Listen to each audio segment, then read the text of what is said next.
এবারেও তো team team করে জ্বলছে, তার এত তেল, তেলের দাম বেড়ে যাচ্ছে, ওদের তেল বেড়ে যাচ্ছে। জিজ্ঞেস করুন এত কিসের অহংকার? আছে তো চন্দ্রবাবু নাইডুর দয়ায় টিকে। টিম টিম করছো, কাউকে ভয় দেখাচ্ছে ইমপিচমেন্ট করব, কাউকে ভয় দেখাচ্ছে এখান থেকে ওখানে প্রমোশন করে দেবো, আমাদের হয়ে কাজটা করো।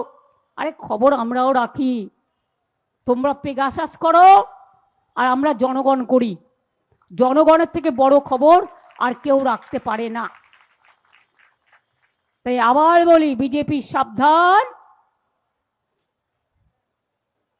ভোট কেটে বাংলাকে করা যাবে না বিভাজন। বাংলার লড়াই করছে, করবে, করতে জানে। আর বেশি কিছু করলে তোমার দিল্লি সরকার ফেলে দেবো, যাও।